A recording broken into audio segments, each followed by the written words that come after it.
Hey there, everybody. Welcome to Payroll 2021 in Excel. It's an experience, is what it is.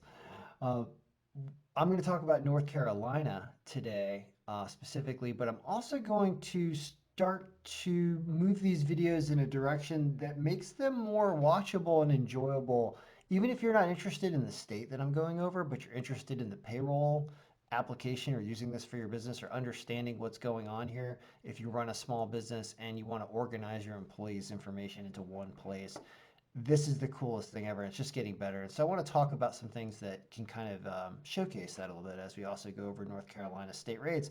Because I'm going down the list here. I did a little skipping around. I skipped Mississippi. I apologize. I have at least one friend that I know of who lives in Mississippi.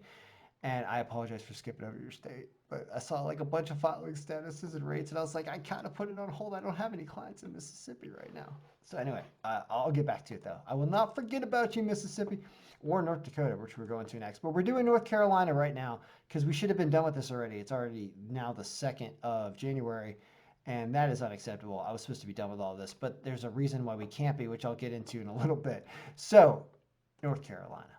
What do you need to know? You got to get an NC4 filled out. And they actually have an NC4EZ also or something because I could see why. You know why?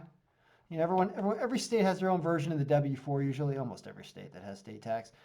And they're just trying to figure out how many allowances, are you going to put up here? They do have this question, but anytime your question at the top says, hey, go and put 0 here, like either we'll let you take 0 right now. We'll give you 0. But other than that, we want you to go to page 2, line 17. Anytime you start hearing words like page 2, line 17 of schedules this and XX, you know that you're in for a lot of gibberish and reading and numbers like 13,249. Are you kidding me? What is this? See, I feel like North Carolina is kind of like saying, hey, we're not going to, you got to earn your deductions. You got to earn your allowances. You have to read and fill out numbers. And I respect that they're putting us to work. It just makes me want to put 0 and move on. Be like, all right, take as much as you want. Take what you want, North Carolina. Well, I'm not going to go through all this. And the reason why I was thinking, like, do I go through all this and explain every one of these questions in case it matters? The answer is no, it doesn't. You know why? Because all your employer is going to put is whatever number you put here. So I thought, hey, what an awesome idea, which would be like, hey, why don't we show what that looks like when you get 1, or let's start with 0, really. 1, 2, 3, 4, or just like you could do that, or like what if you did 2, 4, 6, 8? I'm going to show you what the paycheck's going to look like. So basically, you just get this allowance, and they want to know what your filing status is. That's the other thing that they ask for. And it's either married, single, or head of household. And the married and single are actually going to do everything at the same rate, I believe. So it's really just head of household that's different, and we'll mess around with that in a second. So when you gather all this information here, you'll start to see how you can do some analysis on everybody at once. So we just put in all the information we really needed for North Carolina, right? I have these employees in here, but I'm not even going to worry about daily entry right now. It's for another video. Let's just talk about how the rate is calculated first of all. And then after that, we're going to go in and compare everybody. All right, where are you, North Carolina? You're right here. So they're going to want to, looks like a lot of multiplying of 5.35%. I mean, what we have here is we have not a new updated 2021 yet from North Carolina. We're still working with effective 2020, but I don't think it's changing. So here, recording this video in 2021, but people are still waiting for the federal government to provide the publication 15, which is really the finalized information that states and payroll providers, everybody really need to have a full, extensive, all-encompassing payroll program.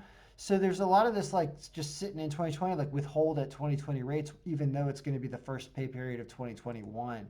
So you'll see a lot of this, and I'll keep updating videos, but we're looking at 2020 rates, which I think are going to be the rates, but exemption amounts and stuff might change. We don't even know. So I'm not even going to quote this formula yet, but I'll just show you how you have to do one for single and married and one for head of household.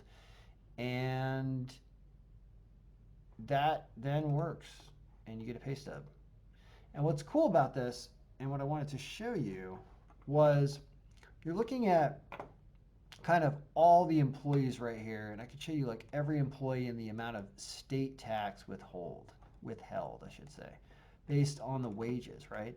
And I said I would show you in this comparison where we have all the same people with different allowance amounts. Well, what we need to do then is we need to give everybody the same salary amount for a pay period.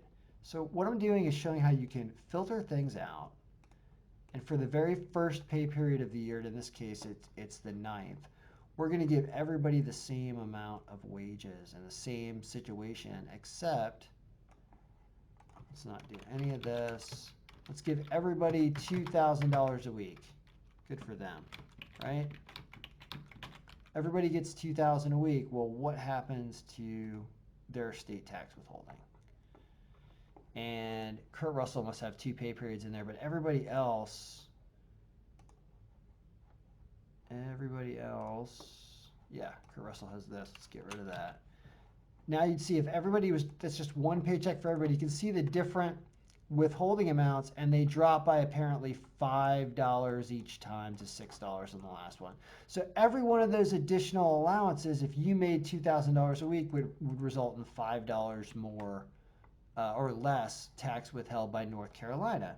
Now, what happens if your wage was different and it was more or less than $2,000 a week? Well, let's alter that and see how it could really impact you if instead of making $2,000 a week, you actually make only $750 a week. Actually, let's see here. I was thinking about hiring someone in every state at minimum wage to work part-time work to show as an example in this payroll file of how full 50 states are going to work. And I might do that. It seems like a really fun idea because, all right, let's see. Let's say they worked a 40-hour week times, I don't know what minimum. Let's call minimum wage $15 an hour, even though I know that's not the case everywhere. So let's give you a minimum wage of $600 a week and all those allowances. What happens then? The answer is it still drops by $5 each, huh? Interesting. So each one of those allowances is apparently worth $5. Just in case you wanted to know in North Carolina. So anyway, that's a pretty extensive video. I didn't really go into exactly how the North Carolina formula is done because I've programmed it, and I guess who cares? Like, do you really care what all those little formula numbers are? And the answer is, nah, just have a computer do it for you. So this payroll file, like I said, it's getting awesome. I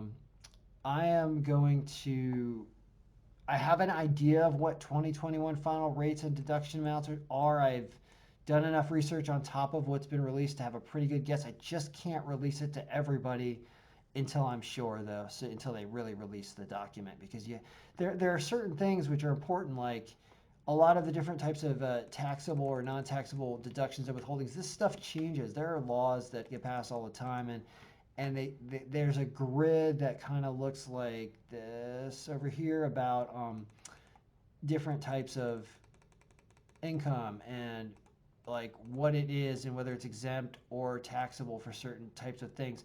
This thing gets updated in the publication 15. You just can't do this right without the publication 15, so I can't give you the product until the laws are put in, until they release the guidance. It's really a frustration. So it's kind of like, I'm just going to keep doing these videos, and eventually they're going to release the Pub 15, and then I'm going to get everybody their file right away. And in the meantime, if you're desperate and you don't know what to do for your first pay period, email me if you're one of my clients already, or you'll see. I'll be posting stuff very, very soon, but it just isn't ready yet.